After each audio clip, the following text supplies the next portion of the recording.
अल्लाहुम्मा सल्लि अला सय्यिदिना व मौलाना मुहम्मदिन। ऑफिशियल घरों के अंदर यही आपको मैं बहुत बारीक बात पूरे दर्द के साथ एहतियात के साथ बताना चाहता हूँ। तवज्जो के साथ सुने, इसके बाद बात ख़त्म कर दूँ कि बाद ऑफिशियल घरों के अंदर कभी कभार है ना, भान भाई की शादियाँ एक साथ 1 महीने 2 महीने आगे पीछे होती है। यानी तो इन्हों भी मेरे रिश्तेदार, मैं भी इनका रिश्तेदार, मेरे घर में कुछ शादियाँ, इनके घर में कुछ शादियाँ होती हैं। उसके बाद इत्तेफाक से दोनों घरों के अंदर भी बच्चे पैदा हो जाते हैं। कभी किसी शादी के मौके पर, किसी फंक्शन के मौके पर जब औरतें जमा हो जाती हैं तो फिर एक औरत का बच्चा रोता है और उसकी माँ किसी अहम काम में रहती है, तो दूसरी औरत का बच्चा भी रहता है जिसे दूध होता है। तो अब ये औरत दूसरी दूध पिलाने वाले औरत को बोलती है, ज़रा देखो भाभी बच्चे को, बच्चा दूध के लिए रो रहा है, ज़रा देखो। देखो तो समझ नहीं, जब खोल कर बोलने में हया मानी है। ज़रा देखो भाभी बच्चे को, बच्चा रो रहा है को बोल दो। उन्हों क्या करते हैं, उठा को बच्चे को लोरी देते हुए, संभालते हुए, जब संभलता ही नहीं तो अपना दूध पिला देते हैं। और ये बचपन का किस्सा हो जाता है, गुजर जाते हैं। जब बड़े हो जाते हैं तो ये दूध पिलाने का मसला भी मालूम नहीं और वाक़िया भी मालूम नहीं। बड़े होने के बाद जब रिश्ता करने का वक्त आता है, दोनों का रिश्ता करके बाद जगह तो शादियां भी कर दिए, उनको बच्चे भी हो गए। बाद में आकर मसला पूछते हैं, हज़रत हमारे अम्मी अब बोले कि मंजे हमारे सास दूध पिला को ही कहते ना, हज़रत क्या करना,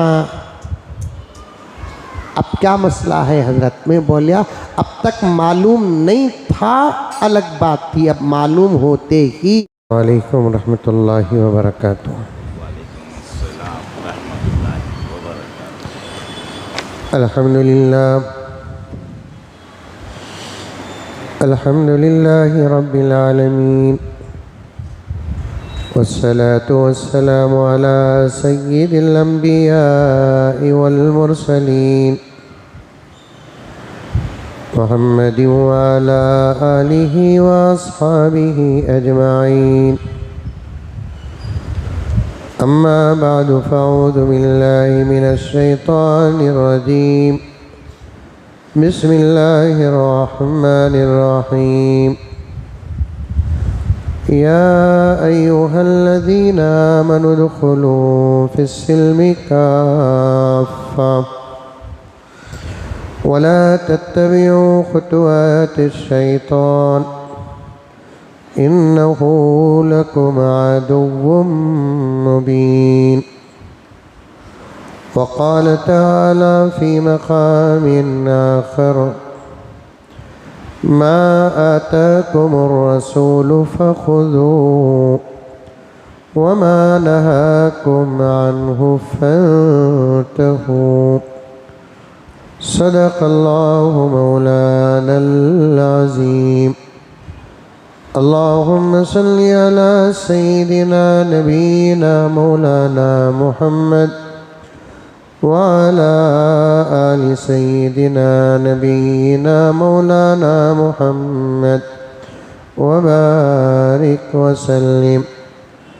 अल्लाहुम्मा सल्लि अला मुहम्मदिन बिअददि औराक़िल अशजार व बिअददि अख़तारिल अमतार व बिअददि दवाबिल बरारि वल बिहार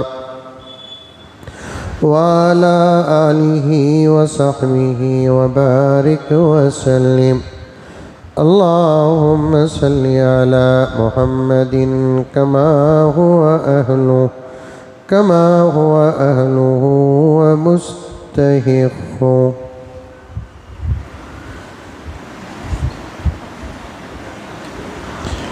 मौजूद सामीन, पूरी मोहब्बत के साथ, शौक़ के साथ, उल्फत के साथ, प्यार के साथ, अदब के साथ, एहतराम के साथ, इखलास के साथ, दिल की गहराई से एक मरतबा दरूद शरीफ पढ़ ले।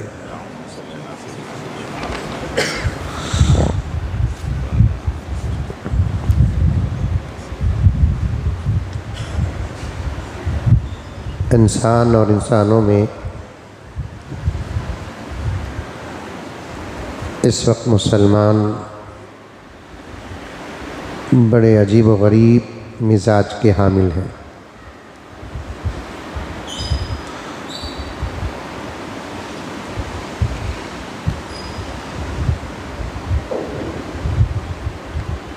ज़माने में 4 मौसम हैं, एक गर्मी और एक सर्दी और एक बारिश और एक जाड़ा।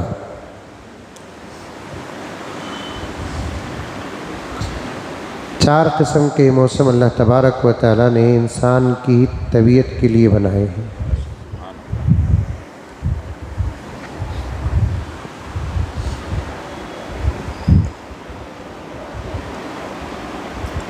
ये 4 किस्म के मौसमों का असर जब इंसान की तबीयत पर पड़ते हैं और ज़मीन पर पड़ते हैं तो तबीयत भी सलामत रहती है और ज़मीन भी अनाज उगाती है।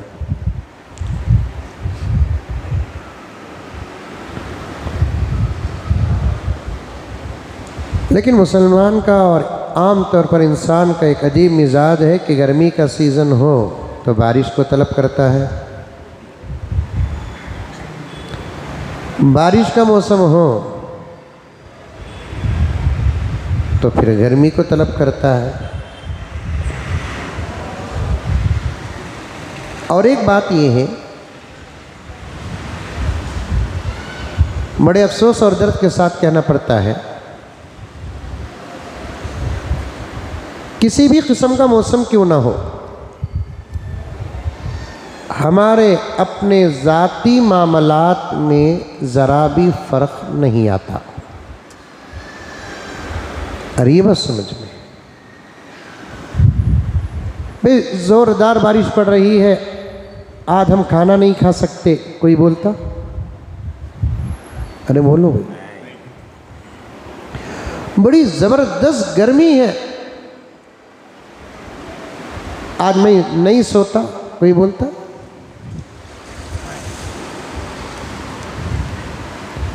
भाई ज़बरदस्त बारिश है, मुझे शिवाजी नगर को दावत को जाना था, बारिश की वजह से मैं ना जाने का इरादा कर लिया, कोई कहता है? नहीं। हालात और मौसम जैसे भी क्यों ना हो, हमारे अपने ज़ाती मकासद और ज़ाती मामलात में ज़रा भी हम फ़र्क आने नहीं देते। लेकिन अफसोस की बात है कि ज़रा मौसम क्या बदलता है, हम इबादतों में फ़र्क ला लेते हैं।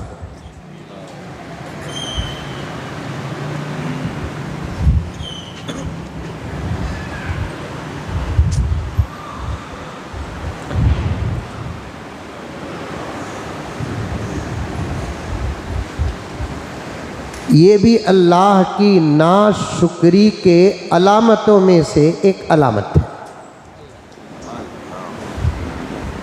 अल्लाह फरमाते हैं कि मेरे बंदे, मौसम जैसा भी हो, मैं तुझ तक रिस्क पहुंचाने में कभी देर नहीं किया। गर्मी का मौसम हो कि सर्दी का मौसम हो कि जाड़ी का मौसम हो कि बारिश का मौसम हो, मैं तुझ तक तेरा रिस्क पहुंचाया, लेकिन तो मौसमों को सामने रखकर मुझ तक नहीं पहुंचा।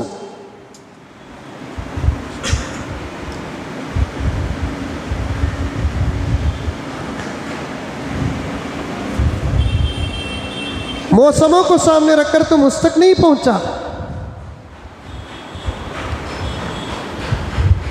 असल कमाल क्या है? राहतों में इबादत करना नहीं, असल कमाल ये है कि मुसीबत की घड़ी में खुदा को याद करना।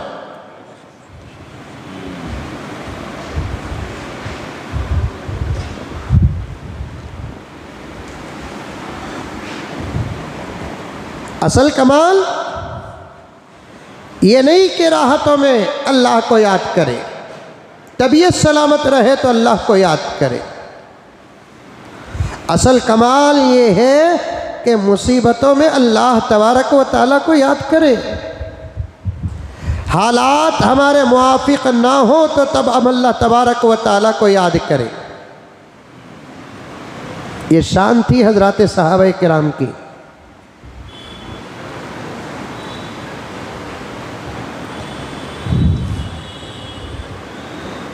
हालात जितने भी ख़राब क्यों ना हो, हजरत सहाबा रब्बे काबा की कसम इबादत का दामन नहीं छोड़ते थे।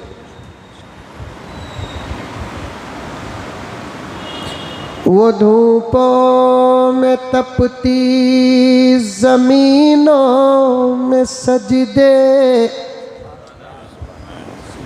असल में मुझे आज सुन्नत और बिदअत के मुतालिक बात करना है।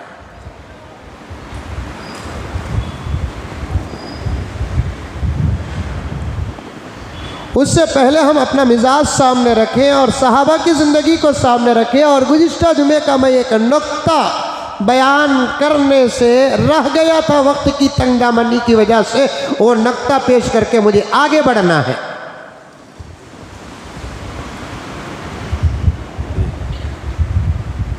आवाज़ जहाँ तक जाए और जब भी जाए, अल्लाह का वास्ता देकर कहता हूँ कि इस बात को अपनी ज़िंदगी का एक इलाज समझ जाए। राहतों में खुदा को याद करना कमाल नहीं, आराम से हो तो खुदा को याद करना कमाल नहीं। जब औक़ात मुसीबत की हो और औक़ात नामुआफ़िक़ हो, ऐसे हालात में अल्लाह को याद करने वाला ही अल्लाह का वली होता है। राहतों में अल्लाह को याद करने वाला अल्लाह का बंदा होता है। मुसीबतों में अल्लाह को याद करने वाला अल्लाह का वली होता है। अल्लाह के बंदे और अल्लाह के औलिया में फ़र्क है। इबादत करने के मौके हो, आप इबादत करते हैं तब अल्लाह के बंदे बन जाओगे। इबादत करने के मौके नहीं हैं, कदम कदम में रुकावटें आती हैं। ऐसे वक्त में रुकावटों का मुकाबला करके इबादतों का हक़ अदा करने वाला अल्लाह का बंदा नहीं होता, अल्लाह का वली होता है। मुजद्दिद मिल्लत हज़रत शाह अशरफ अली थानवी रहमतुल्लाह अलैह का ख्याल मैं आपके सामने पेश कर रहा हूँ। मलफूज़ात में हज़रत ने फरमाया, बंदे तो सब हैं, औलिया कौन है? बंदे बनो या ना बनो, आप अल्लाह के बंदे ही हैं। आप बोलो या ना बोलो, मैं और आप, हम और आप अल्लाह के बंदे हैं। हमारे बंदे होने का इकरार करना हमारे बंदे होने पर कोई असर नहीं करता। बंदे बनकर रहना कमाल नहीं है, बंदों के बीच में अल्लाह का वली बनना कमाल है। जबरदस्त बारिश है, आपको इस बात की इजाज़त है कि मस्जिद तक नहीं पहुंच सकते तो आप हक़ इबादत घर के अंदर अदा करो।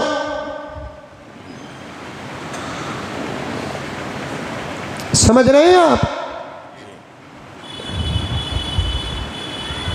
घर के बाहर शेर खड़ा है, शेर,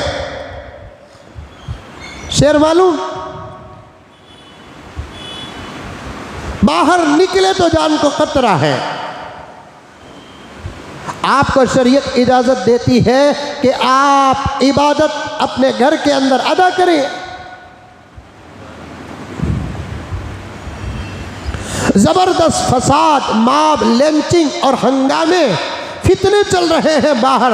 आपका घर से बाहर निकलना जान को खतरा है। ऐसे वक्त में इबादत घर के अंदर करने की इजाज़त है, लेकिन गुंजाइश निकाल कर मस्जिद तक पहुंचना ये बंदगी नहीं, ये विलायत है।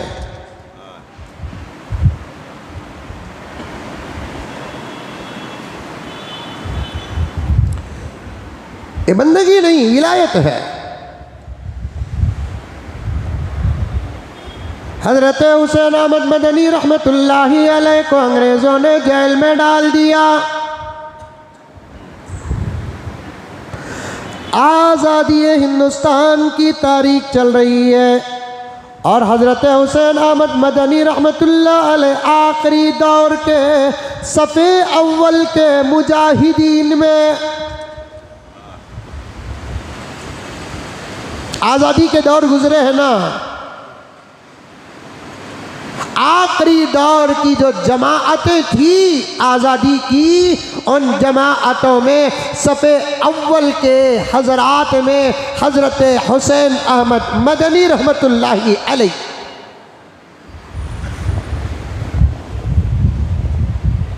मैं तो कई मरतबा अर्ज़ कर दिया, आज़ादी की तहरीक में जोश पैदा करने वाले दो ज़बरदस्त फतवे दो बुज़ुर्गों से निकले हैं। रब्बे काबा की कसम, उन फतवों ने हिंदुस्तान को आज़ादी तक पहुंचाया। लोग कहते हैं फतवे से मुल्क ख़राब हो रहा है। मैं कहता हूँ फतवे से मुल्क ख़राब नहीं हो रहा है, फतवे ही तो थे जो मुल्क को आज़ाद कराए। और एक बात भी मैं अर्ज़ करता हूँ और अर्ज़ किया, मुजाहिदों की तलवार में वो ताकत नहीं जो उलमा के क़लम में ताकत है। कह दो ज़ोर से सुभान अल्लाह। मुजाहिदों की तलवार में वो ताकत नहीं, रब्बे काबा की कसम, जो उलमा के क़लम में ताकत है। मेरे शेख खुद आलम ने फरमाया, शहीदों के खून का वज़न जहाँ जाकर ख़त्म होता है, वहाँ उलमा के क़लम की स्याही का वज़न शुरू होता है। कल हशर के मैदान में शहीदों का खून भी तोला जाएगा और उलमा के क़लम की स्याही भी तोली जाएगी। और जब दोनों तोला जाएगा, रब्बे काबा की कसम, शहीदों के खून के मुकाबले में उलमा के क़लम की स्याही वज़नदार हो जाएगी। शहीद की शहादत का असर उसके ज़ात तक रहता है, लेकिन आलिम के क़लम का असर पूरी उम्मत तक पहुँचता है।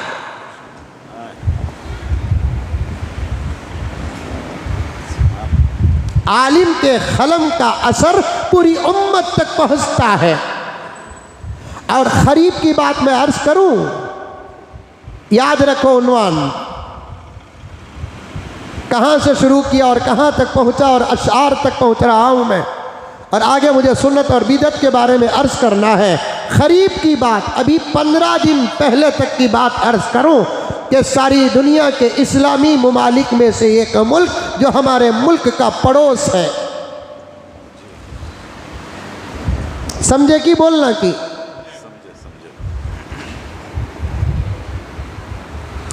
गुज़िश्ता जुमा अल्लाह तबारक व तआला ने मेरे ज़ुबान से एक बहुत अच्छी बात निकलवाया, क्या कि शरीयत में हम सारी दुनिया की बात करेंगे, यहाँ तक कि उस मुल्क की भी बात करेंगे। बात अगर सियासत की है तो इस मुल्क के मुसलमान का उस मुल्क से दूर दूर तक का रिश्ता नहीं है। क्या हदीसा, सियासत में हमारा कोई ताल्लुक़ नहीं है, हमारे और उस मुल्क के मामलात में हमारा उस मुल्क से कोई ताल्लुक़ नहीं है। कोई जोड़े या ना जोड़े, हमें क्या फ़र्क पड़ता है। रही बात कि अगर शरीयत की, रब्बे काबा की कसम, हम सारे आलम इस्लाम ही की नहीं, पूरे रुए ज़मीन की फ़िक्र करने वाले हैं, क्योंकि हम किसी और के ग़ुलाम नहीं, मोहम्मद की उम्मत है। पड़ोसी मुल्क में एक अजीब फितना शुरू हुआ।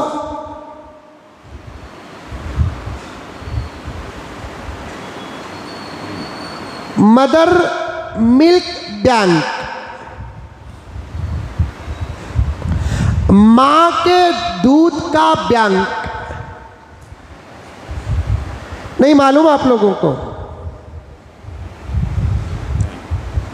बड़ा नाजुक मसला है, समझो और घरों के अंदर इसके मुज़ाकरे करो और एहतियात करो, एहतियात।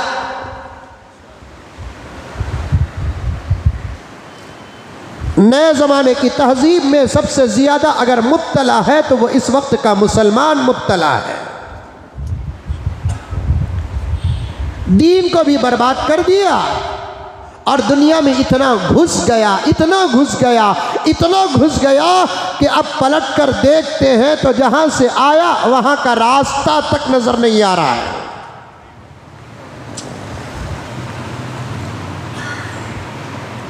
अमाल का क्या कहना, हर अमल बर्बाद, नमाज बर्बाद, रोजा बर्बाद, ज़कात बर्बाद, हज बर्बाद, उम्रे बर्बाद, तिलावतें बर्बाद, जिक्र अज़कार बर्बाद, मसाजिद का माहौल बर्बाद, फराइज का जनाजा, वाजिबात के जनाजे उठ रहे हैं, सुन्नतों के जनाजे उठ रहे हैं, आमाल सालिहा के जनाजे उठ रहे हैं, अखलाक व किरदार व तमीज़ व तहजीब व अदब के जनाजे उठ रहे हैं। ये तो दीन की बात हुई। दुनिया में भी इतना घुसा है, इतना घुसा है, इतना घुसा है, अल्लाह की पनाह, अल्लाह की पनाह। अब पलट कर देखता है तो जहाँ से आया वहाँ का रास्ता तक नज़र नहीं आता। पता नहीं कि पलट कर आएगा कि भी नहीं आएगा, लेकिन ये एक डर है, लेकिन इसका इलाज भी है। तौबा करो, तिल्ला करो, अल्लाह की मदद मांगो। इहदिनस सिरातल मुस्तकीम नमाज में पढ़ते हो के सुनते हो, पूरी तवज्जो के साथ सुनो और पूरी तवज्जो के साथ पढ़ो। इंशाअल्लाह ताला नमाज की हालत में, नमाज के बाहर दुआ करते हैं तब अल्लाह ताला कबूल करते हैं। नमाज के अंदर अगर दुआ करेंगे तो क्या अल्लाह तबारक व ताला कबूल नहीं करेंगे? फ़र्क को मालूम करो प्यारो, फ़र्क को समझो मेरे प्यारो। एक दुआ है नमाज के बाहर की, एक दुआ है नमाज के अंदर की, दोनों की दुआ का फ़र्क है। नमाज के बाहर की दुआ भी अल्लाह तबारक व ताला कबूल करते हैं, लेकिन नमाज के अंदर की दुआ अल्लाह बेहद कबूल करते हैं। एक दुआ है हमारे अपने मुल्क की, एक दुआ है मक्के मुकर्रमा की। हमारे अपने मुल्क की दुआ भी अल्लाह कबूल करते हैं, लेकिन जगह का असर है। मक्के की दुआ बहुत जल्दी कबूल करते हैं। एक दुआ है हमारे शहर बेंगलोर की और एक दुआ है मदीनतुल मुनव्वरा की। शहर बेंगलोर में दुआ करेंगे, दुआ की हैसियत से दुआ कबूल होगी। मदीने में दुआ करोगे, ज़मीन की निस्बत से दुआ कबूल होगी। वैसे एक दुआ है नमाज के बाहर, एक दुआ है नमाज के अंदर। डर बताया मैं आपको, मेरी अपनी फिक्र बताया कि अब दुनिया के माहौल में भी इतना घुसे हैं कि जहाँ से आए वहाँ का रास्ता तक नज़र नहीं आता। फिर भी डरने की ज़रूरत नहीं। हमेशा सुबह शाम तौबा तिल्ला करते रहो, कसरत से इस्तग़फ़ार करते रहो, कसरत से इस्तग़फ़ार करते रहो।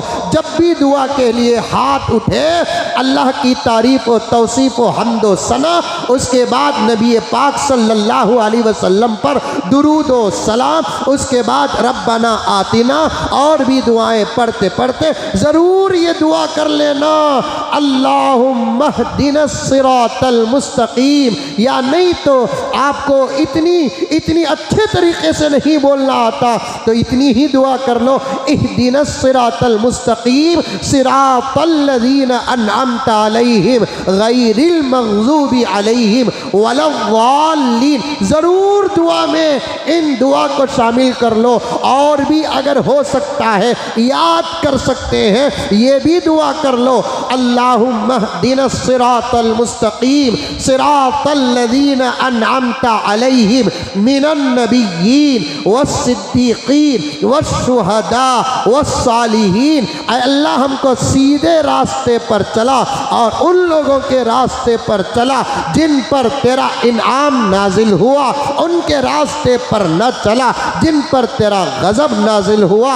अल्लाह उनके रास्ते पर चला जिन पर तेरा इनाम नाजिल हुआ। अल्लाह का इनाम किस पर नाजिल हुआ? नबियों पर अल्लाह का इनाम नाजिल हुआ। अल्लाह नबियों के रास्ते पर चला। सिद्दीकीन पर अल्लाह का इनाम नाजिल हुआ, सिद्दीकीन के रास्ते पर चला। शुहदा पर अल्लाह का इनाम नाजिल हुआ, शुहदा के रास्ते पर चला। सालिहीन पर अल्लाह का इनाम नाजिल हुआ, ऐ अल्लाह सालिहीन के रास्ते पर चला। करेंगे दुआ? कब करेंगे? आइंदा साल,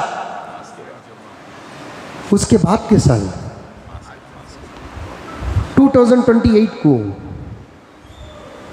आज ही जुमे के फर्ज के बाद सुन्नत और नवाफिल जब पढ़ेंगे तो ज़रूर दुआ करो, ज़रूर दुआ करो। सीधे रास्ते की हमको बेहद ज़रूरत है, वरना मेरे दोस्तों जन्नत हमारी मंजिल हो ही नहीं सकती जब तक कि हम सीधे रास्ते पर ना चले। रास्ता भटक गए, शिवाजी नगर नहीं पहुंच रही। हमारे बहुत सारे दोस्त अहबाब और उलमा आमूर से भी आए हैं, बड़ी मोहब्बत करते हैं, उनको भी मैं मिसाल देना चाहता हूँ, उनके ज़रिए से मिसाल देना चाहता हूँ। ज़रा बेंगलुरु के रोडों में फ़र्क आ जाए, आमूर नहीं पहुँच सकते।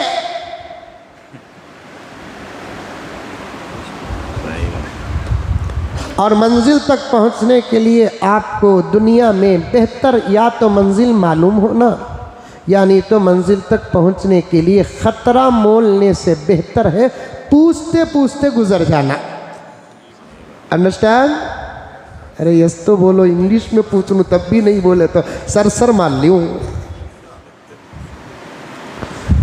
मंजिल तक पहुंचने के लिए या तो रास्ता मालूम हो, अगर रास्ता मालूम नहीं आइडिया से जाने की कोशिश मत करो, बेहतर है कि पूछ लो।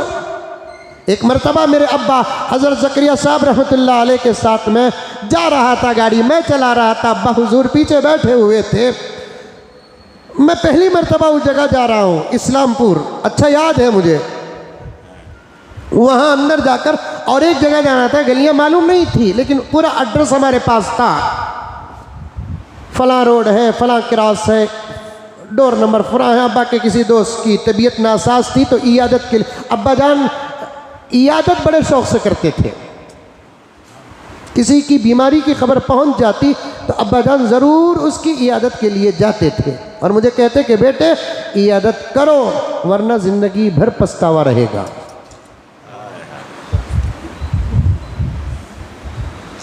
और कभी अब्बा जान कहीं जाना है तो किसी के मोहताज नहीं बनते, खुद अपने बच्चों के आते ही कामिया जाएंगे, नहीं तुम्हें कहीं भी जाना है या तुम्हारा कोई काम है, पूछते ये हमारा काम है क्या करना बोलकर, हमें भी उनके ऊपर एक काम करो तुम्हारा काम तुम्हें करो बोलकर उन्होंने निकल जाते। अब मैं उनको लेकर जा रहा था बजान के साथ, एक साहब की अब्बा के दोस्त की इयादत के लिए, कदीम दोस्तों में से थे। अब वहाँ जाकर हम लोग रास्ता भटक गए और मुझे तो मालूम नहीं कि रास्ता क्या है, और अब्बा जान किसी ज़माने में गए थे, अब फिर जाना चाहते हैं। अब मैं आइडिया से जा रहा हूँ, किरासन देख ले कर जा रहा हूँ, तो तब अब्बा जान बोले इतना भटकने से बेहतर है किसी से पूछ लियो मियाँ, इतना भटकने से बेहतर है कि किसी से पूछ लियो मियाँ। मंजिल तक पहुँचने के लिए या तो रास्ता मालूम हो या नहीं तो रास्ते में पूछते हुए गुजर जाओ, मंजिल तक पहुंचना आपके लिए आसान हो जाएगा। जन्नत तक पहुंचने के लिए अल्लाह के फजल और नबी की निस्बत के बाद इल्म का होना ज़रूरी है। अगर इल्म नहीं तो उलमा से पूछते हुए गुजर जाओ, मंजिल तक पहुंच जाओगे। जन्नत तक पहुंचने के लिए, मंजिल तक पहुंचने के लिए अल्लाह के फजल निस्बत रसूल के साथ साथ इल्म का होना ज़रूरी है। आलिम खुद गुज़र जाता है, नबी खुद गुज़र जाता है, सिद्दीक खुद गुज़र जाता है, सालेह खुद गुज़र जाता है, इल्म है ना उनके पास। कहाँ लेफ्ट जाना, कहाँ राइट जाना, कहाँ आहिस्ता जाना, कहाँ तेज जाना, है ना इल्म उनके पास, गुजर जाओ। अगर इल्म नहीं है, ज़माना नबियों का है तो नबियों से पूछ लो। अब तो ज़माना नबियों का नहीं, अंबिया के वारिसीन का ज़माना है। उलमा से पूछते हुए गुजरते रहो, इंशाअल्लाह ताला भटकोगे नहीं, मंजिल तक किसी भी सूरत से पहुंच जाओगे। मालूम नहीं बोले तो हर अमल के लिए उलमा से पूछना, हज़रत ये अमल करना है कैसा करना हज़रत, करना कि नहीं करना कि हज़रत, पूछे तो क्या मुंह के दांता गिर जाते हैं। पूछे बगैर करोगे बाज़ काम ऐसे होते हैं जिनको किसी भी किस्म का फेविक्विक जोड़ नहीं सकता। इशारा समझे? अरे समझे नहीं समझे? किसी भी किस्म का फेविक्विक जोड़ नहीं सकता। इसलिए जब भी काम करो तो पूछते हुए गुजर जाओ। गर्ज बड़ा नाजुक मसला है। मदर मिल्क बैंक पड़ोसी मुल्क में शुरू हुआ, कलम से बात आई, हजरत हुसैन अहमद मदनी से बात आई, और भी आगे मुझे बात करना है। खरी में एक जलसे में मैंने महाराष्ट्र में इसकी पूरी तफसील सुनाया था, आज आपके सामने सुना रहा हूं। मदर मिल्क बैंक ये खुजलियां ही नहीं, असरी तालीम पढ़े हुए लोगों को ज़्यादा होती। वहाँ भी दुनियावी तालीम याफ्ता लोगों ने बच्चों की सेहत की फ़िक्र करते हुए माओं के दूधों का स्टॉक करने लगे। क्योंकि ये बात तो पक्की बात है, बच्चे के लिए बेहतरीन ग़िज़ा माँ का दूध होता है। इससे बेहतर दुनिया आज तक कोई पाउडर न बना सकी। बनाई है, मुझे कुछ पाउडर्स के नाम भी याद है, उसे बयान में बोलना नहीं था। उन लगा केस डाला ले तो मेरे ऊपर। हमारे कंपनी के खिलाफ जुमे में बयान कर रहे हैं, मौलाना के बयान के बाद हमारा बिजनेस डाउन हुआ, डिफॉर्मेशन डाल डाले तो क्या करना। अल्लाह ताला ने माँ के सीने में क्या दूध बनाया होगा।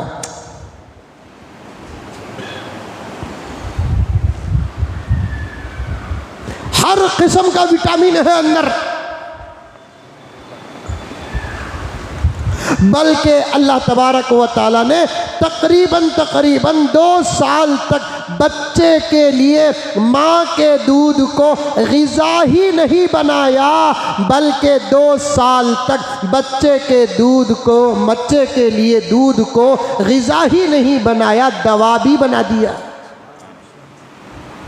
बच्चे को कान में दर्द है तो माँ का दूध ही दवा बन जाता है।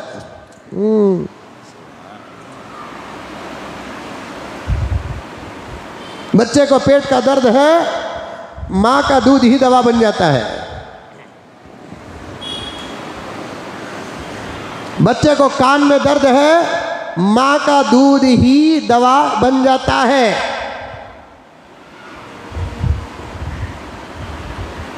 और ताकत भी दूध ही है।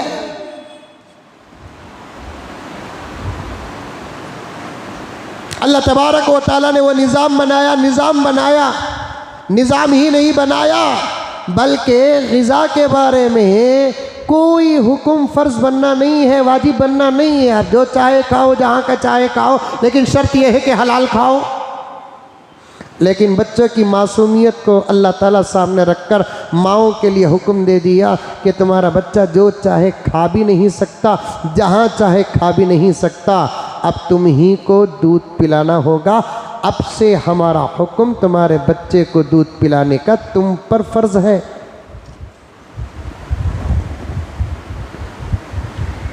वल्वालिदातु युर्ज़िअना औलादहुन्ना हौलैनि कामिलैन।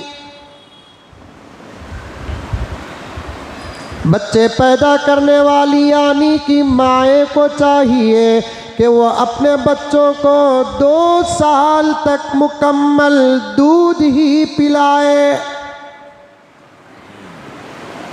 उलमा बैठे हुए हैं और आइंदा भी इंशाअल्लाह ताला मेरी इस्लाह होगी। मैं भी अल्हम्दुलिल्लाह तर्जुमतुल कुरान पढ़ाया हूँ, और जब पढ़ाता था मैं तर्जुमतुल कुरान, बच्चों के सामने मैंने इस आयत का तर्जुमा इस अंदाज से करके बताया, वल वालिदातु माए युर्ज़िअना दूध पिलाए, औलादहुन्ना अपनी औलाद को, हौलैनी 2 साल, कामिलैनी मुकम्मल।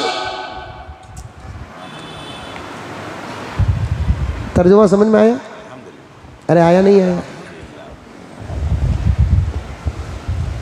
वल वालिदात, माए युर्ज़िअना, दूध पिलाए, औलादहुन्ना, अपने बच्चों को, हौलैन, कितने साल? 2 साल, कामिलैन, मुकम्मल। एक तर्जुमा ये हुआ।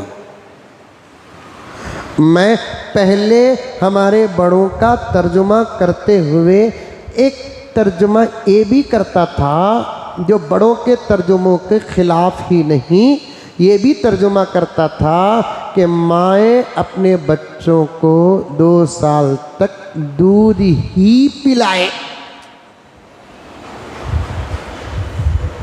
दूध पिलाए नहीं, दूध ही पिलाए, मुकम्मल दूध पिलाए। इमाम अबू हनीफा रहमतुल्लाह अलैह फरमाते हैं मुकम्मल 2 साल तक दूध पिलाकर मज़ीद एक्स्ट्रा 6 महीने भी दूध पिलाए, लेकिन ये 6 महीने की मुद्दत में बच्चे को दूसरी ग़िज़ाओं की भी आदत दूध के साथ डाले। अरे ये बात समझ में?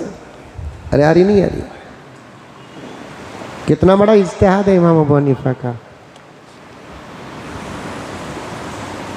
वक्त होता तो मैं और इसकी गहराई में जाता। इतनी कुरान के इतनी दूर तक पहुंचने का इल्म दूसरे इमामों के मुकाबले में अल्लाह ताला ने हज़रत इमाम अबू हनीफा ही को दिया है।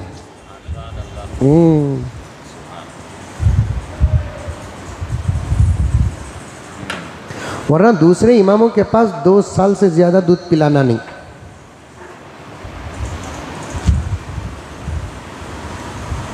इमाम अबू हनीफा के नज़दीक 6 महीने का ऑफर है और वो कुरान से हटकर भी नहीं है। इमाम अबू हनीफा एक्स्ट्रा जो 6 महीने दे रहे हैं अपनी अकल से दे रहे हैं क्या? नहीं, कुरान ही से दे रहे हैं।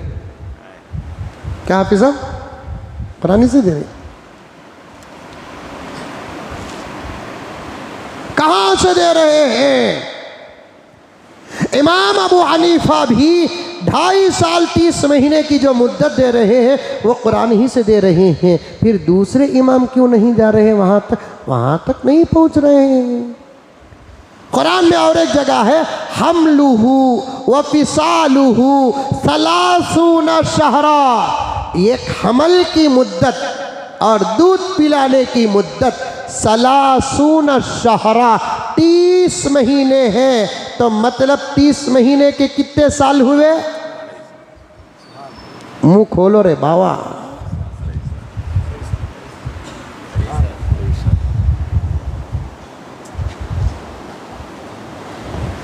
दो आयतों के दरमियान में टक्कर नहीं है, दो भी कुरान की आयत है। वलवालिदातु युर्ज़िअना इला आखिरिल आया, ये भी कुरान की आयत है। हमलुहु व फिसालुहु 30 शहरा, ये भी कुरान की आयत है। दो आयतों के दरमियान में टक्कर नहीं है। अल्लाह ताला हुजूर की उम्मत के लिए और उम्मत के उलमा के लिए एक बेहतरीन इल्म अता फरमाया है। मैं हर मसला वाज़ेह कर दूँ तो फिर उलमा का मकाम और इज्तिहाद उम्मत को नज़र कैसे आएगा? हर मसले की मैं वजाहत कर दूं, अल्लाह ताला चाहे तो कर सकते थे ना। अल्लाह के लिए क्या मुश्किल है? हर मसले को मैं खोल खोल कर बयान कर दूं तो फिर उम्मत में उलमा का मकाम क्या रह जाएगा? अल्लाह ताला उम्मत में उलमा का मकाम बताने के लिए कुछ मसाइल को आयात के अंदर छुपा कर रख दिया। उलमा मेहनत करके आयात के समंदर में गोता लगाकर मसाइल जब निकालते हैं तो पूरी उम्मत इज्जत की निगाह से देखती है। तो फिर उनके निगाहों में कोई अबू हनीफा नज़र आता है, कोई इमाम शाफिई नज़र आता है, कोई इमाम मालिक नज़र आता है, कोई अहमद बिन हम्बल नज़र आता है।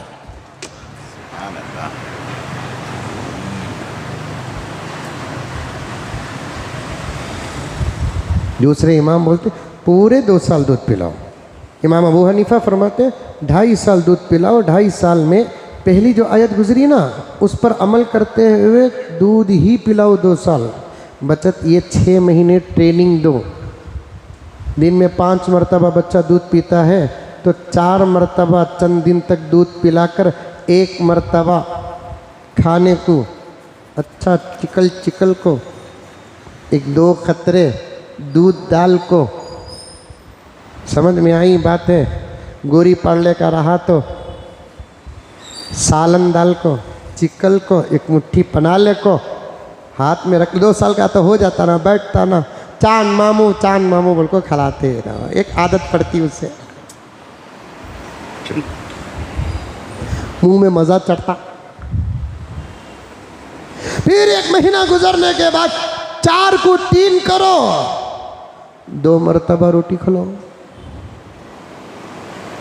फिर चंद महीने गुजरने के बाद 3 को 2 बनाओ, 3 मरतबा कुछ रोटी। यहाँ तक के 1 मरतबा बनाकर वो 1 मरतबा भी ख़त्म कर दो तो फिर बच्चे को कोई परेशानी नहीं होगी। सडन 2 साल तक दूध पिलाए, 2 साल मुकम्मल हो गए, हौलैनी कामिलैन, 2 साल मुकम्मल होते कि नहीं कि फौरन दस्तरखान में बिठा को पाया खिलाए तो क्या होगा बच्चे को, कलीजी खिलाए तो क्या होगा, जवारी की रोटी खिलाए तो क्या होगा, गेहूं की रोटी खिलाए तो क्या होगा, इडली और सेवियां खिलाए तो क्या होगा। पानी आ रहा मुंह में।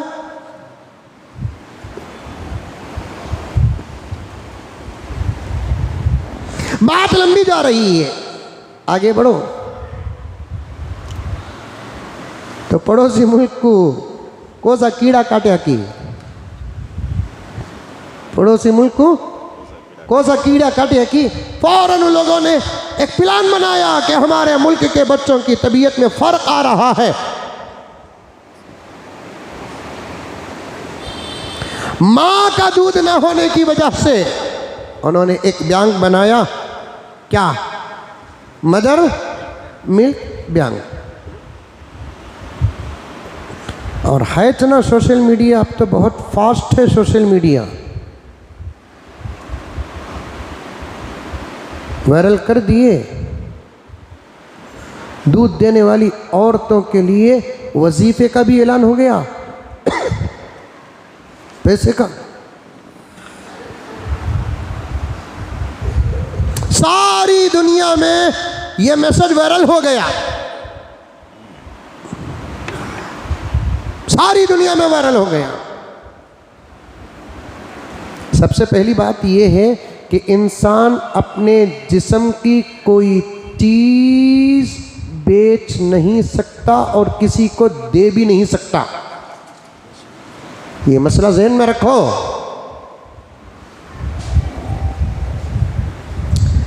किन किन मसाइल पर हम टक्कर मारे समझ में नहीं आता। मरने से पहले वसीयत लिखकर मरते हैं, मैं मर गया तो उनको हंकियां दे डालो, मैं मर गया तो उनको दिल दे डालो, मुझे इंग्लिश में क्या कहता है मुझे पता नहीं, डोनेट कर दो, क्या की कर दो, किधर की कर दो। इंसान अपने पार्ट्स ऑफ बॉडी को किसी सूरत में किसी को दे नहीं सकता। फुक़हाए किराम ने इस पर ज़बरदस्त किताबें लिखी हैं।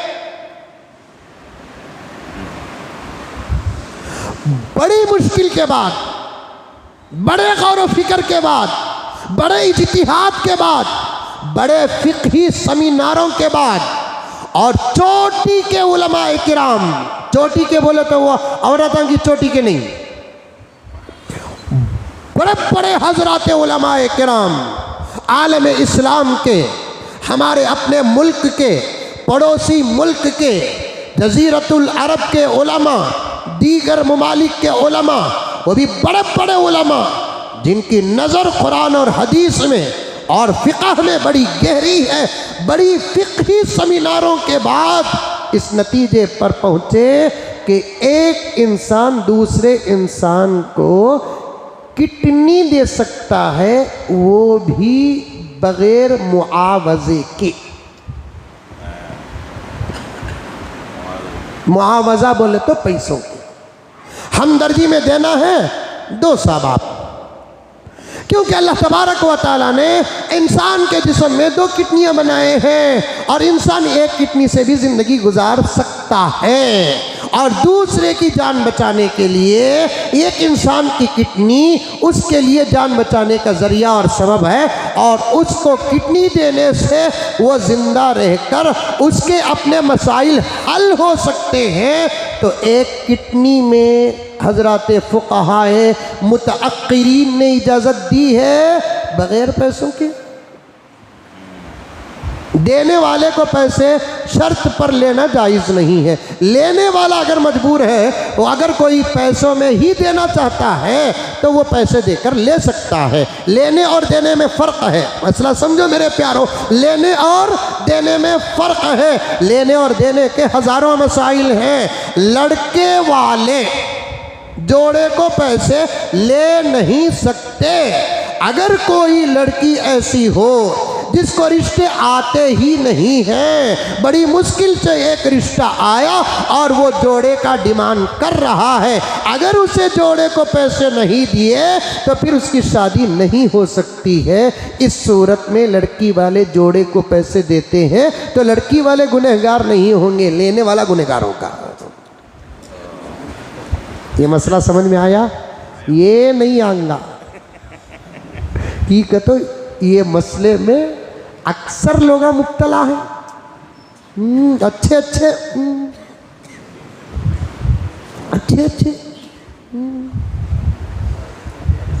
और एक कल्लीच एक बात सुनिए मुझे, जोड़े गिड़े को क्या भी नको फला शादी महल में दावत कर डालो। पूरी फिरौन की अकल इनको चाको है, तखवा दिखा रहे इकराम साहब। क्या जोड़े गिड़े को नको वो सब जायज़ नहीं कहते। एक अच्छी शादी महल में एक अच्छी दावत कर डालो, ये पैसा वहां घुसा डाले, सुअर का फाल बनाओ नको बिरयानी में डाल डालो। यही तो मतलब हुआ।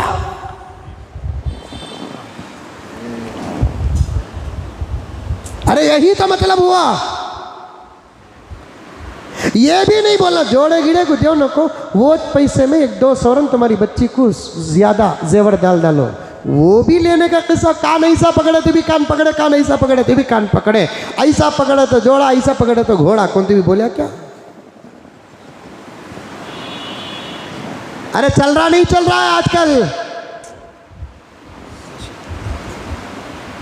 मुजद्दिद मिल्लत हज़रत थानवी रहमतुल्लाहि अलैहि फरमाते हैं, आप खुलूस के साथ तोहफा दो, खुलूस के साथ तोहफा लो। किसी के आने की खबर पहुंची और दिल में ख्याल पैदा हो गया, शायद वो मेहमान मेरे लिए ज़बरदस्त गिफ्ट लेकर आने वाला है। थानवी फरमाते हैं उसका इस नीयत के साथ गिफ्ट लेना भी जायज़ नहीं।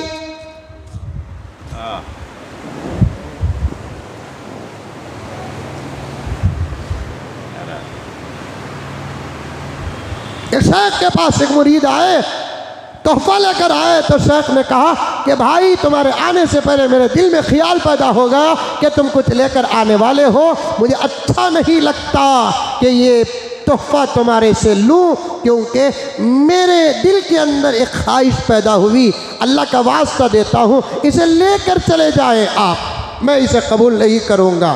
वो मुरीद भी तो सच्चा आशिक था, हमारी तुम्हारी तरह नहीं था ना, मुरीद भी सच्चा आशिक था। अच्छा हजरत, आपके तक़वे में मैं बीच में मुदाखलत नहीं करूँगा, अगर मेरा तोहफ़ा लेकर आना आपके दिल में पहले ही से इरादा हुआ जो आपके लिए नाजायज़ है, मैं वापस लेकर चले जाता हूँ हजरत, दुआ में याद रखना बोलकर तोहफ़ा लेकर चला गया। फिर थोड़ी देर के बाद दरवाज़ा मारा, कौन? हजरत महबूब आया हूँ। अरे क्या मियाँ? कुछ नहीं हजरत, तोहफ़ा देने आया हूँ। अरे क्या मियाँ? हजरत वो जो इरादा था ख़त्म हो गया ना, अब मैं जाते ही आपका इरादा भी ख़त्म हो गया, अब आपको यकीन भी हो गया कि मैं भी चला गया, मेरा तोहफ़ा भी चला गया, अब जो आया हूँ तो आपका इरादा भी नहीं, अब तो कबूल कर लीजिए।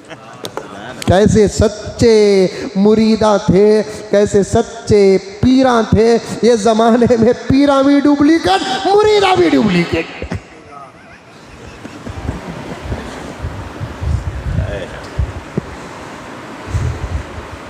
हर पीर को नहीं बोल रहा हूँ मैं, मैंने पूरे पीरा मिल को मंजे का भी पड़ को फूक डाले। हर पीर को नहीं बोल रहा हूँ, मैं हर मुरीद को नहीं बोल रहा हूँ। मैं आजकल तो मैं बहुत माफ़ी चाहता हूँ, बहुत माफ़ी चाहता हूँ मौलाना, तवज्जो चाहता हूँ, इसलिए फरमा दे। आजकल तो कुछ मुरीदा भी पीरों की इसलिए खिदमत करते हैं, पीर से कुछ मिले या ना मिले खिलाफत तो मिलेगी।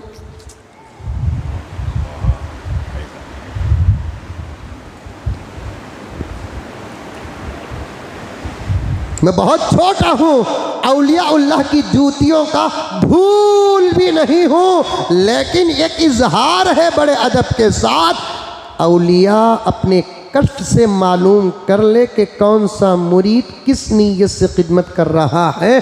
किसी मुरीद की नीयत ये हो कि खिदमत के बदले खिलाफत मिलेगी, तो फिर उसे खिलाफत तो क्या है कि उसे इरादत भी नहीं देना। चल रहा है आजकल, बाजार हर जगह का गर्म है, हर जगह का बाजार गर्म है, हर जगह का बाजार गर्म है।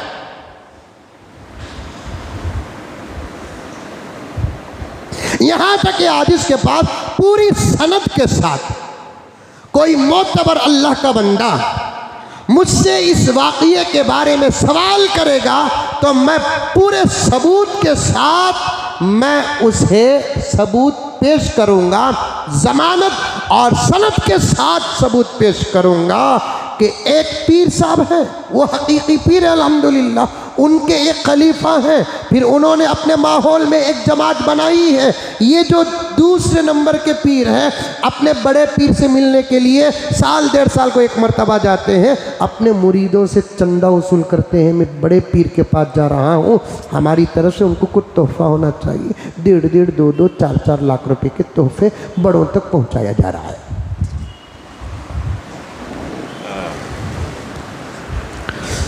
पुम्बा कुजा कुजा नहम हमा तंदाग दाग सुद, रूई कहाँ कहाँ रखे, पूरा जिस्म जख्मी है, हर शोबा जख्मी है, हर शोबा जख्मी है, हर इदारा जख्मी है, हर तहरीक जख्मी है, हर तंजीम जख्मी है। अल्लाह ताला उम्मत के हर इदारे की इस्लाह फरमाए, उम्मत के हर तहरीक की इस्लाह फरमाए, उम्मत की हर तंजीम की इस्लाह फरमाए, उम्मत के हर शोबे की इस्लाह फरमाए। मेरे दोस्तों, ज़ाती मकादिस जिन तंजीमों में आ जाती है, ज़ाती मकासिद जिन तहरीकों में आ जाती है, वो तहरीकों के इश्तिहार तो लगेंगे, फैज़ नहीं पहुँचेगा, फैज़ नहीं पहुँचेगा।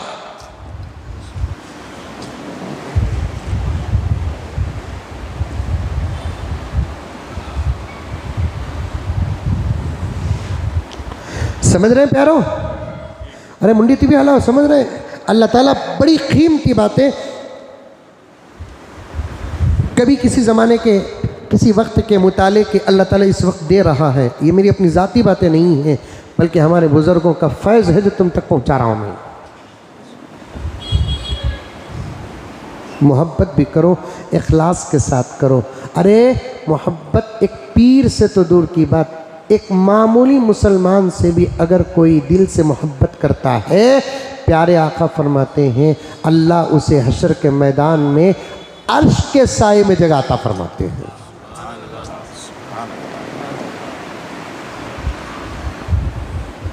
मैं आपसे मोहब्बत सिर्फ अल्लाह के लिए करूं, अल्लाह मुझे अर्श के साए में जगह देंगे।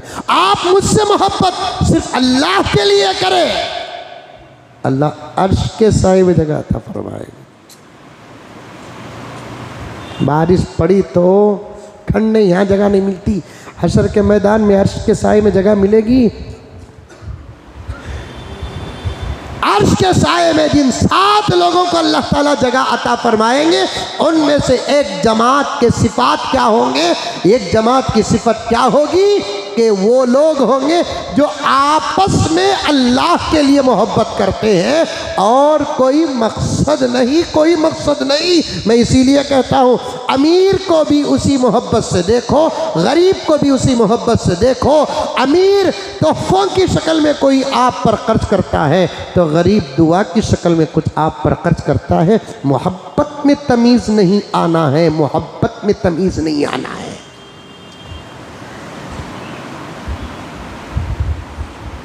बल्कि मैं अर्ज़ करूँगा और इसे अपनी घाटी में डालकर लेकर जाओ। अमीरों से भी मोहब्बत करो। हर अमीर बुरा नहीं होता, हर अमीर बुरा नहीं होता।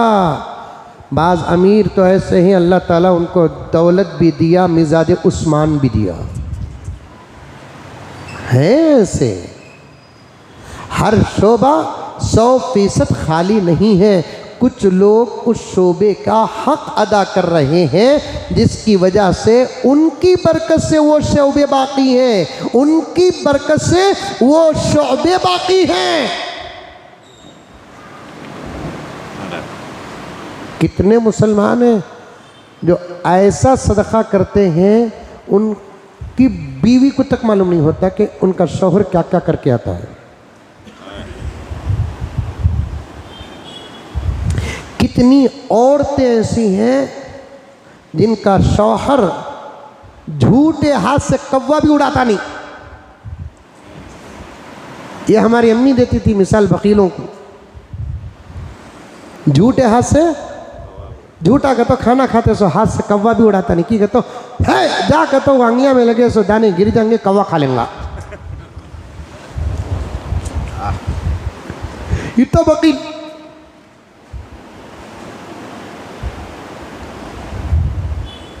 एक बड़ा वकील था कहते एक सखी बीवी के निकाह में, समझ में। एक मर्तबा क्या करे कहते घर से बाहर गया, थोड़ी देर के बाद आकर बोलिया, दरवाज़ा मारिया, कौन? बेगम मई। क्या किस्सा? वो पाकिट भूल गया हूँ बेगम, दरीचे से दियो, दरवाज़ा खोलो नको अगल घस जाऊंगा। दरीचे से दे डालो। बीवी बोली कहते हैं अगल ऐसा कर को यानी ताला ऐसा कर को ऐसा करे तो घसने की फिक्र है ना, उतना दूर जाको वापस आना चप्पल भी घस गिरेंगे। नहीं बेगम वापस आते वक्त उठा लेकर आया हूँ, वापस आते वक्त उठा लेकर आया हूँ। कितनी बातें निकल रही है देखो आज।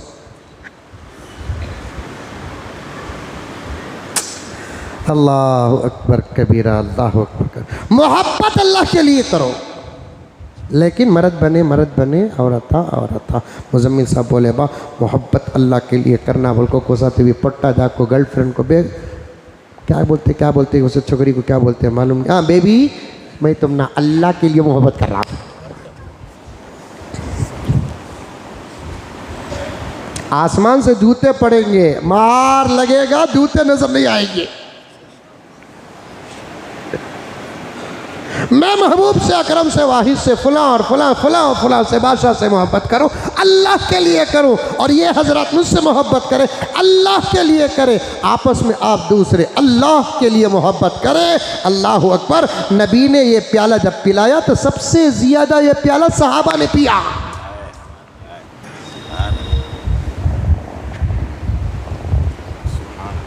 आज मोहब्बतां हर लाइन की झूठी, हर लाइन की झूठी, हर लाइन की झूठी। ये बात कहीं को आए जोड़े लेने इसमें उसमें, कभी इसका भी पोस्टमार्टम करता हूँ, कर को तो हूँ बहुत। अब पोस्टमार्टम और भी मजीद करना है, कितना करना, खाली एक फ़ोटो लगा डाल को मैयत भेजने का बाकी होता। अच्छा पार्ट्स ऑफ बॉडी किसी को बेच नहीं सकते। ज़रूरत है तो किडनी के बारे में इजाज़त मिली है।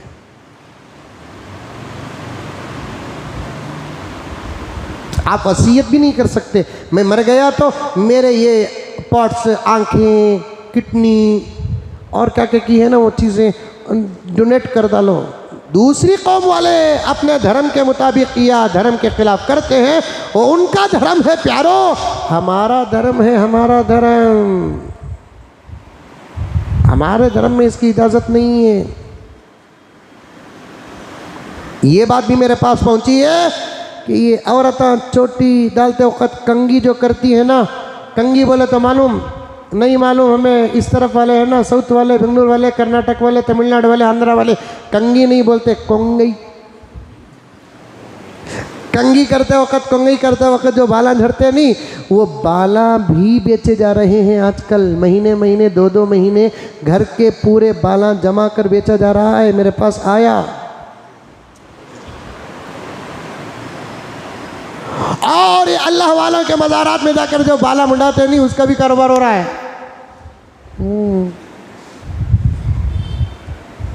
मंदिरों में जाकर जो बाल काटे जाते हैं, उसका कारोबार होता है। तो उसका तबसरा हम क्या करें? हमारा क्या ताल्लुक है मंदिर से? उनके पूजा और उनके दर्शन से हमारा क्या ताल्लुक है? वहां के उनके अखाइद से हमारा क्या ताल्लुक है? और मुझे ये बात कहने की पूरी इजाजत है, अल्लाह वालों के मज़ारात पर जाकर जियारत करो, ईसाले सवाब करो, वहाँ मस्जिद है, नमाज पढ़ो। सिर्फ मर्द जाओ और मर्द आ जाओ, औरतों का कोई दखल नहीं है। वहाँ खाना पकाना, एक पूरी क्या कहते हैं सरो तफरी का माहौल बनाना, साथ में इरादा भी कर लेते मंदिर बेटा पैदा हुआ तो कश्मीर की दरगाह में मोटे मुंडा तू। अरे बाबा कितने बड़े वली उन,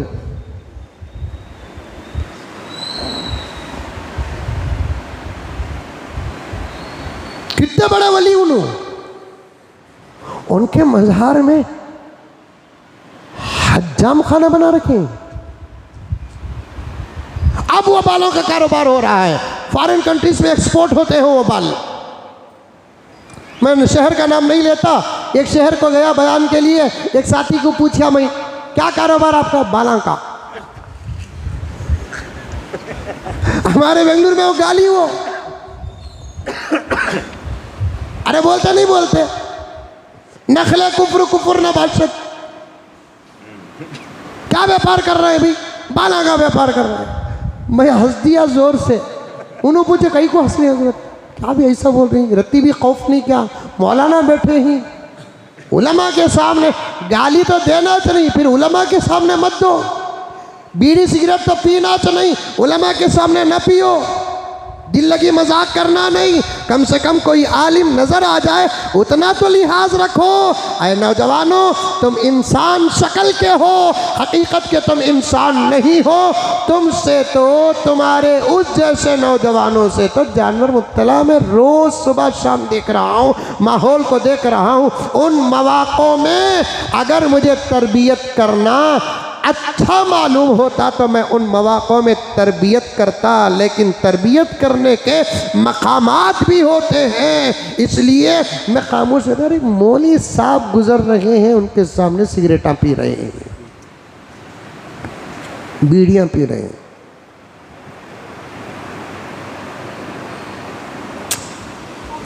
और ज़बरदस्त कड़क मार लगा जो को मौली साहब को ज़ोर से सलाम करते ही स्प्रे की हवा ईसा सामने आती, मौली साहब का वुजू टूट जा रहा है।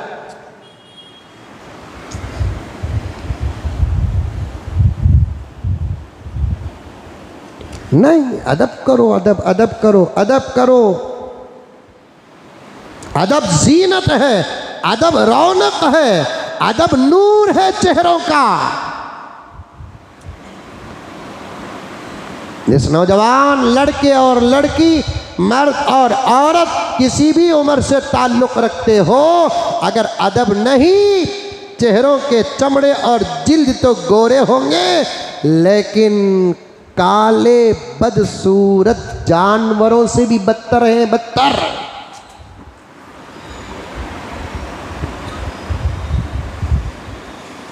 मोबाइल देखना का भी मसला मैं देख रहा हूँ प्यारो, हर जगह का माहौल है, हर गांव का माहौल है। मैं किसी गांव को, किसी गली को, किसी किरास को, किसी शहर को टारगेट नहीं कर रहा हूँ। हर जगह का माहौल है कि बीड़ी सिगरेट भी उलमा और बड़ों के सामने मामू जा रहा है पी रहे हैं, चाचा जा रहा है पी रहे हैं, खालू जिसे तुम अंकल बोलते हो उन्हें जा रहा है पी रहे हैं, दुकान के सामने खड़कर दम मार रहा है, मस्जिद से नमाज पढ़कर अल्लाह के बंदे गुजर रहे हैं और तुम पी रहे हो। तुम्हारे से काम होगा? हालात बदलेंगे, अल्लाह की मदद तुम्हारे लिए आसमान से उतरेगी, इनखिलाब पैदा होगा। ये हालात, ये तरबियत, ये किरदार अगर है तो और जुमला मेरा नोट करके रख लो। ऐसे नौजवानों कान खोल कर सुनो, और भी जूते खाना बाकी है, और जूते खाना बाकी है, और परेशानियां उठाना बाकी है,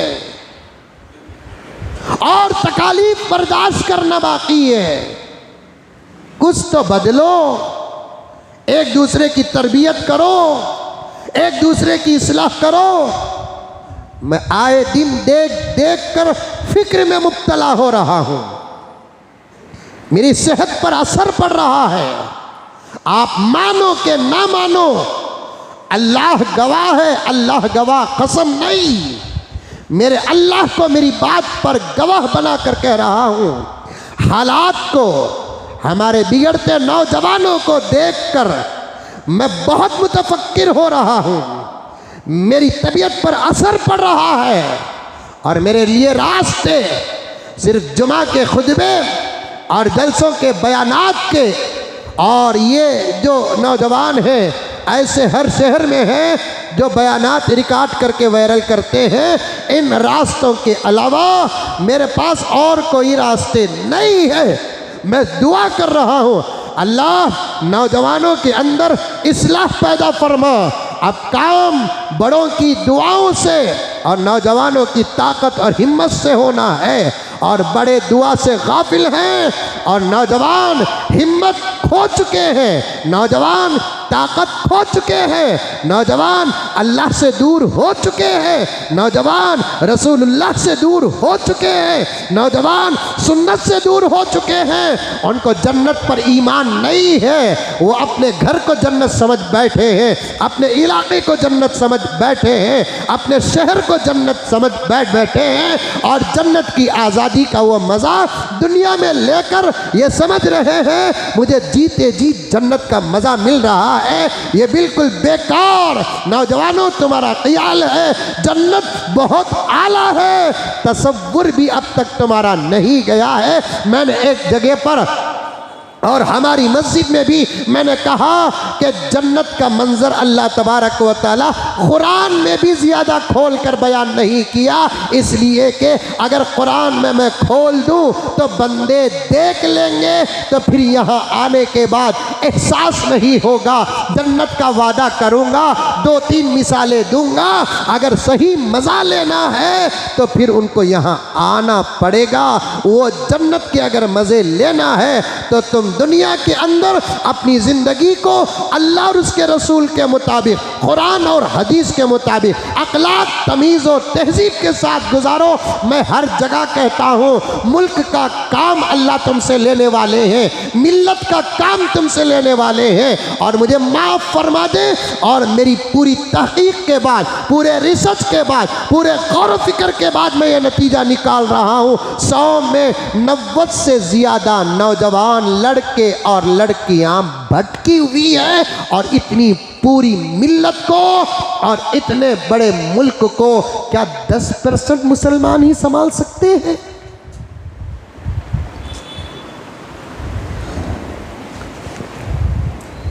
जब तुम्हारे घर का खर्च 1 लाख रुपए है, 10,000 तनख्वाह से तुम्हारा घर का मसला हल नहीं होता। 1 लाख रुपए तुम्हारे घर का और तुम्हारी ज़ाती ज़रूरियात का खर्च है। मिसाल देता हूँ, 1 लाख रुपए तुम्हारे घर का खर्च और तुम्हारी ज़ाती ज़रूरियात हैं, तो 10,000 रुपये में तुम्हारे घर के मसले कहाँ से हल होंगे? मुल्क को, मिल्लत को संभालने के लिए 100% नौजवानों का बाअखलाक, बाईमान, बाअमल होना ज़रूरी है। 5-10% सुधरे हुए नौजवानों से इतना बड़ा मसला कैसे हल होगा?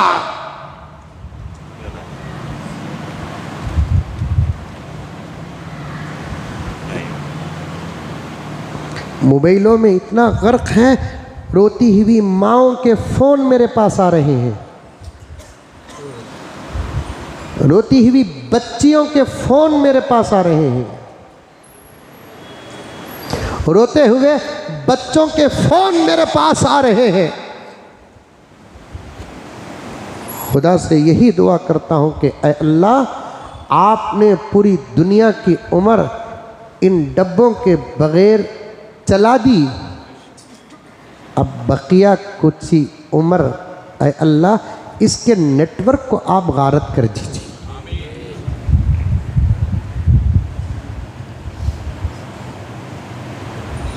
मुआसलाती निज़ाम, बातचीत करने के हद तक एक ज़रूरत है, तो ऐ अल्लाह इस ज़रूरत को आप बाकी रखिए, उसके बग़ैर भी हमारी ज़िंदगी चल सकती हैं, तो ऐ अल्लाह उसको भी आप ख़त्म कर दीजिए।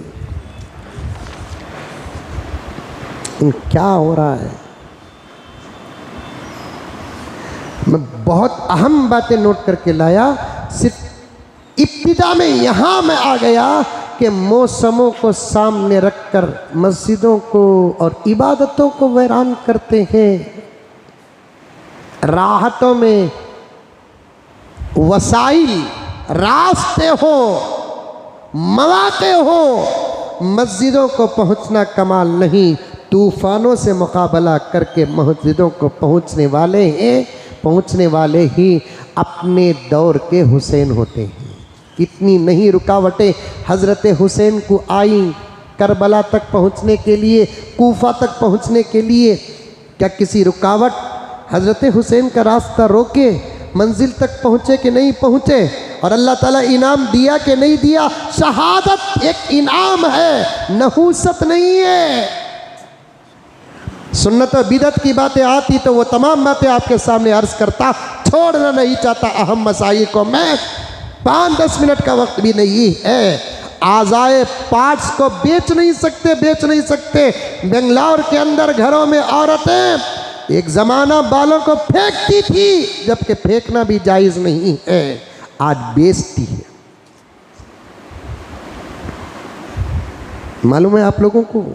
नहीं मालूम है। देखो हमारी रसाई कहाँ तक है, अल्हम्दुलिल्लाह। बालों को कंघी करते वक्त पहले फेंकते थे नहीं फेंकते थे? क्या भी घर में कौन भी करते नहीं क्या? मुंडी भी हला नहीं ना बाबा, फेंकते थे कि नहीं फेंकते थे? वो क्या कि वैसा हमें सब देखे भी, हमें सब फैमिली के आदमियाँ ऐसा लपट कंघी कर को कंघी से ऐसा घसीट को निकालते अपनी तबीयत पर गौर फिक्र करते। कोई इतने बाला गिर गए हमारे, क्या हो रहा, किधर के हो रहा, तेल बराबर नहीं, समझ में ही बातें, जाओ हजरत के पास दम करा लेकर आओ, क्या की कर लेकर सब बोलते थे। नहीं बोलते कि कहते औरतों को बाला गिरना बहुत बड़ा टेंशन था एक ज़माने में। अब बाला गिरे नहीं तो भी गिरा रही, गिरे नहीं तो भी गिरा रही। पहले ज़माने में बाला गिरते तो बहुत टेंशन में आ जाते, क्या बाला गिरते ना बोल को तेला लगाते थे, क्या की करते थे, किधर कितना ये करते। बाला ज़रा कंघी में अटक को गिर जाते थे तो वो निकालते वक्त कितना टेंशन होता था, फिर अंगनी में लपटते थे, फिर जाको फेंकते थे। मसला मालूम नहीं था कि मालूम था, अल्लाह आलम, लेकिन मसला भी यही है। साफ फुक़हा ने लिखा है, औरतें का पर्दा देखो, आज सूरतें खुली हुई नजर आती है, बयान करते हो अंगार लगती है। औरतों की सूरत तो दूर की बात, टूटे हुए बालों के मसाइल हदीस और कुरान में है।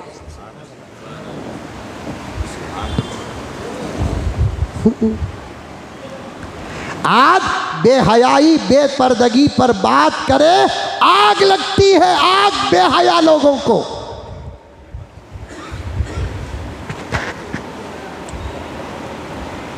टूटे हुए बाल, जुड़े हुए बाल भी नहीं, टूटे हुए बालों का मसाला क्या है? फुक़हा ने साफ लिखा है, मैं उठाकर, इतनी मोटी किताब है सिर्फ नाखून और बालों के मसाइल पर। फुक़हा फरमाते हैं, औरतें कंघी करते हुए बाल जब टूट जाते हैं, उन बालों को कंघी से निकाल कर किसी जगह पर दफना दे, क्योंकि उस ज़माने में ज़मीन बहुत ज़्यादा रहती थी, घरा भी बड़े बड़े रहते थे, खाली ज़मीन भी रहती थी, रत्ती खोद को लगा भी सकते थे। तो उसे क्या करते थे, ज़मीन में दफना दे, इसलिए कि औरतों के टूटे हुए बालों पर भी गैर मर्द की नजर न पड़े। जोर से बोलो अल्लाह अकबर। असर हुआ बोल को जरा दिखाओ, दिल में बात उतरी बोल को रत्ती दिखाओ। को साथ भी क्रिकेट खेलने वाला बोल ओ कता, उन्हें आउट हुआ तो इन्हें हार्ट अटैक हो रहा है। यहां क्यों दिलों पे बात असर नहीं कर रही है? औरतों के टूटे हुए बालों पर भी किसी गैर मर्द की नजर न पड़े, इसका नाम है इस्लाम। धो को कपड़े सुखाते नहीं, अरे सुखाते नहीं सुखाते। पहले ज़माने में पूरा सुखाने का काम सूरज करता था या ठंडी ठंडी हवाएं करती थी। अब है ना आपकी मदद के लिए वॉशिंग मशीन का क्या बोलते सो वो काउंटर, पानी सुखाता ना भी ड्राई कुछ है इंग्लिश, उतनी इंग्लिश पढ़ को नहीं हूँ मैं, रहता तो मैं अमेरिका में रहता, समझ में ये बात है। तो पौना से ज़्यादा काम कर डालते, बकिया काम ही सुखाने का। फुकाहा ने साफ लिखा है मर्दों के कपड़े बाहर लाकर सूखने डाले, औरतें अपने कपड़े बाहर मत सुखाए जहां आम मर्दों की निगाह पड़ने का खौफ हो, इसलिए कि उनके जिस्म में लगे हुए कपड़े नहीं, जिस्म से जुदा कपड़ों पर भी गैर मर्दों की नज़र न पड़े।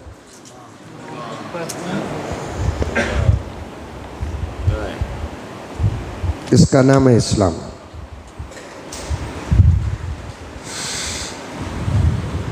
खैर आगे बढ़े, 2-4 मिनट के पार्ट्स ऑफ बॉडी को आदमी बेच नहीं सकता। किडनी नहीं बेच सकता, दे सकता है, और वो भी किडनी के बारे में की इजाजत है सो, गुर्दे के बारे में इजाजत है सो, दिल भी देना नहीं, लेकिन पूरे नौजवान दे डाले ही दिए नहीं दिए।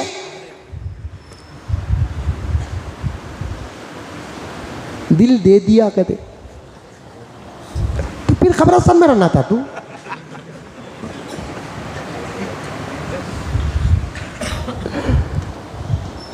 दिल के बगैर कौन सी भी रहता क्या रे बाबा? हंकी के बगैर रहता, कान के बगैर रहता, मुंह के बगैर रहता, दांतों के बगैर रहता, किडनी के बगैर रहता, लिंग्स के बगैर रहता। दिल अहम चीज, खुद अल्लाह फरमाते हैं पूरे इंसान के बॉडी के आज़ा में से दिल बहुत अहम है, उसके बगैर कोई भी रहता। मेरा दिल मेरे पास कहाँ है, उसके पास है कहते। तो फिर टानी रोड में रहना था, मैं फातिहा पढ़ता।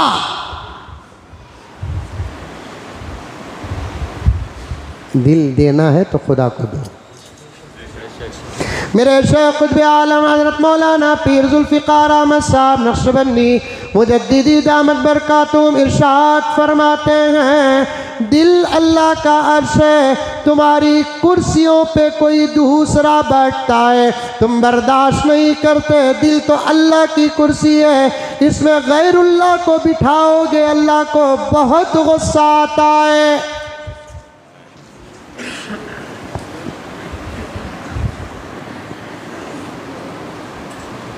इसमें किसी को नहीं बिठाना, किसे बिठाना? सिर्फ अल्लाह को बिठाना। हजरत फुज़ैल बिन अयाज रहमतुल्लाह अलैह का छोटा सा 4 साल का बच्चा, थोड़ा बहुत बात करने वाला वली का बेटा, ये तो फुज़ैल बिन अयाज एक ज़िंदगी गुजारने के बाद अल्लाह के वली बने, लेकिन बेटा मापेट वली है, क्योंकि वली बनने के बाद बच्चा पैदा हुआ है। एक मर्तबा खेलते खेलते 5-6 साल का बच्चा आ गया, आकर गोद में बैठा, पूछने लगा, अबू अबू आप मुझे मोहब्बत करते हैं क्या? अबू हाँ बेटे। क्या बेटे तू मेरा बेटा, तुझे मोहब्बत नहीं करे तो कैसा? अबू मोहब्बत कहाँ होती सो? अबू फुज़ैल बिन अयाज ने कहा यहाँ होती है। अबू यहाँ मेरी मोहब्बत है। तो फिर अबू आपकी विलायत डाउट में है। बच्चा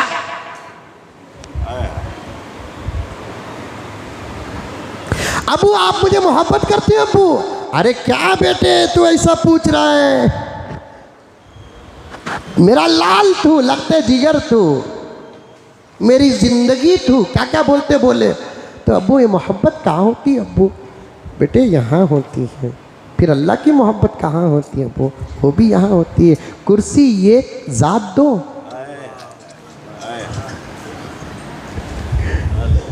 कुर्सी एक ज़ात दो।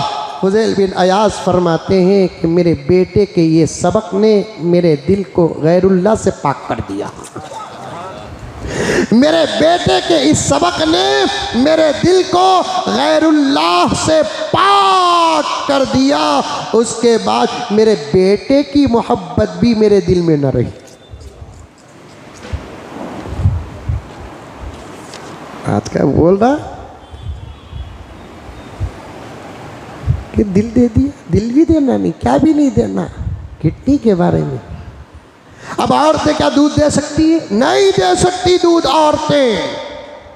किडनी देंगे तो उतने मसाइल नहीं आते बीच में, जितना दूध देंगे तो मसाइल आ जाएंगे।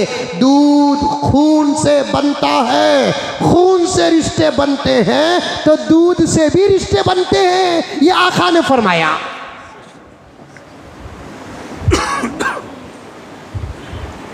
दूध किससे बनता है? खून से बनता है। खून से जब रिश्ते बनते हैं तो दूध से भी रिश्ते बनते हैं। कितनी बड़ी तफसील है, मैं आपको कितना और कैसे समझाऊं। अल्लाह तबारक व तआला आपको समझने की तौफीक अता फरमाए। हमारे अपने असातिज़ा के सामने हमने जो ज़ानुए अदब तय किया और उनकी जूतियाँ सीधी करके बैठे, हमें जो सबक मिला वो तो बातें सबक की थी। उन बातों को मैं समझाने के लिए आपके सामने एक ज़रूरत को महसूस करके पेश कर रहा हूँ। खून से भी रिश्ते बनते हैं तो दूध से भी रिश्ते बनते हैं। बाप के खून से दो बच्चे आपस में जैसे शादी नहीं कर सकते, किसी औरत का दूध एक बच्चा मद्रास वाला पीता है और एक बच्ची बेंगलुरु वाली पीती है, अब ये दोनों भी आपस में निकाह नहीं कर सकते। खून से जो रिश्ता बनता है दूध से भी वो रिश्ता बनता है। तमाम अहकामात जो खून के होते हैं वही अहकामात दूध के होते हैं। सिर्फ एक मसला छोड़कर, क्या विरासत खून से साबित हो जाती है और ज़ाती और हकीकी दूध से साबित हो जाती है। बीच की कोई औरत दो अलग अलग शहरों के बच्चे जो उसके पेट से पैदा नहीं हुए उन बच्चों को दूध पिलाती है, रिश्ता तो साबित होता है, विरासत साबित नहीं होती। आई बात समझ में? आई बात समझ?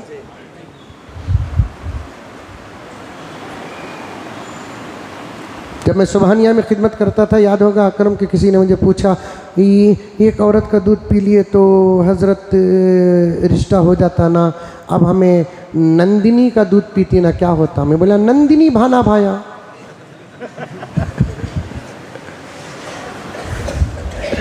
क्या भाना भाया? इस रिश्ते को नंदिनी। इन औरत के दूध ही से रिश्ता बनता है, इसके अलावा किसी और के बकरा बकरी और गाय किसी और के दूध से क्या नहीं बनता? रिश्ता नहीं बनता। बाज़ ऑफिशियल घरों के अंदर यही आपको मैं बहुत बारीक बात पूरे दर्द के साथ एहतियात के साथ बताना चाहता हूँ, तवज्जो के साथ सुने, इसके बाद बात ख़त्म कर दूँ कि बाज़ ऑफिशियल घरों के अंदर कभी कभार है ना, भान भाई की शादियां एक साथ 1 महीने 2 महीने आगे पीछे होती है। यानी तो इन्हों भी मेरे रिश्तेदार, मैं भी इनका रिश्तेदार, मेरे घर में कुछ शादियां, इनके घर में कुछ शादियां होती हैं। उसके बाद इत्तेफाक से दोनों घरों के अंदर भी बच्चे पैदा हो जाते हैं। कभी किसी शादी के मौके पर, किसी फंक्शन के मौके पर जब औरतें जमा हो जाती हैं तो फिर एक औरत का बच्चा रोता है और उसकी माँ किसी अहम काम में रहती है, तो दूसरी औरत का बच्चा भी रहता है जिसे दूध होता है। तो अब ये औरत दूसरी दूध पिलाने वाले औरत को बोलती है, ज़रा देखो भाभी, बच्चे को, बच्चा दूध के लिए रो रहा है, ज़रा देखो, देखोगे तो समझ नहीं, जब खोल कर बोलने में हया मानी है। ज़रा देखो भाभी, बच्चे को, बच्चा रो रहा है, को बोल दो। उन्हों क्या करते हैं, उठा को बच्चे को लोरी देते हुए, संभालते हुए, जब संभलता ही नहीं तो अपना दूध पिला देते हैं। और ये बचपन का किस्सा हो जाता है, गुजर जाते हैं। जब बड़े हो जाते हैं तो ये दूध पिलाने का मसला भी मालूम नहीं और वाक़िया भी मालूम नहीं। बड़े होने के बाद जब रिश्ता करने का वक्त आता है, दोनों का रिश्ता करके बाद जगह तो शादियां भी कर दिए, उनको बच्चे भी हो गए। बाद में आकर मसला पूछते हैं, हज़रत हमारे अम्मी अब बोले कि मंजे हमारे सास दूध पिला को ही कहते ना, हज़रत क्या करना, अब क्या मसला है हज़रत में? बोलिया अब तक मालूम नहीं था, अलग बात थी, अब मालूम होते ही तुम्हारे और तुम्हारी बीवी के दरमियान में ऑटोमेटिक जुदाईगी हो, बच्चे हो गए ना हज़रत, हो गए, क्या करना अब। लेकिन तुम्हारा अब एक दूसरे के साथ मिलकर रहना ना जायज़ ही नहीं, हराम है, हराम है, हराम है।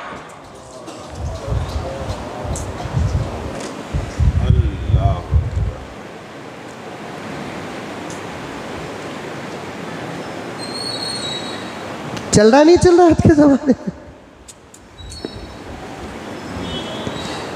और दूध के मसले में भी हज़रत इमाम अबू हनीफा का मसलक बड़ा बारीक। इमाम शाफिई रहमतुल्लाह अलैह फरमाते हैं, बच्चा किसी औरत के सीने से 5 मरतबा चूसिया तो रिश्ता हराम होता है। इमाम अबू हनीफा फरमाते हैं, 1 मरतबा चूस कर एक कतरा भी अगर माँ के सीने से बच्चे के पेट में चला गया तो रिश्ता हराम हो जाता है। एक कतरा, एक कतरा।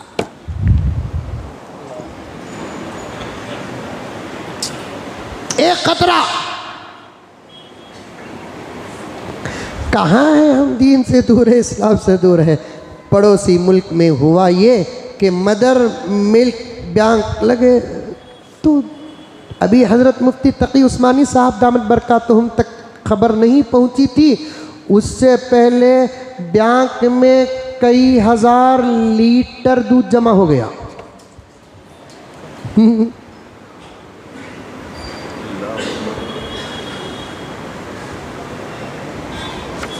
खलम का पावर बता रहा था समय, आया नहीं आया वहाँ पे खलम का पावर। मुजाहिद की तलवार में वो पावर नहीं होता जो आलिम के खलम में पावर होता है। जब हजरतुल अल्लाम फ़क़ीह आलम नमूने असलाफ, वक्त का थानवी, वक्त का अबू हनीफा, हालात का जायज़ा लिया और कलम उठाकर फतवा दिया कि मदर मिल्क बैंक हराम है, तो पड़ोसी मुल्क की हुकूमत को हरकत में आकर उन तमाम तहरीकों को बंद करना पड़ा, बैंक को बंद करना पड़ा। अखबारात में आए, सोशल मीडिया में आए और मैंने बाकायदा उसकी तस्दीक भी की। दिल की अमीर गहराई से दुआ निकली हजरत वाला को, और मैं उसी वक्त देखा अल्लाह अकबर, उलमा के कलम में क्या ताकत है। उलमा के कलम में क्या ताकत है। फिर इंशाअल्लाह बकिया बातें आपके सामने अर्ज़ करूं। दुआ कीजिए कि अल्लाह तबारक व तआला हम तमाम को अमल की तौफीक अता फ़रमाए। दरमियान में बहुत मसाइल आए, आज अमल करेंगे आप लोग, ज़रूर अमल करेंगे। अल्लाह हम तमाम को अमल की तौफीक अता फ़रमाए। आखिर में हज़्म मामूल आप तमामी हजरात से गुजारिश है, कोई खाली हाथ न जाए। मस्जिद के लिए ज़्यादा से ज़्यादा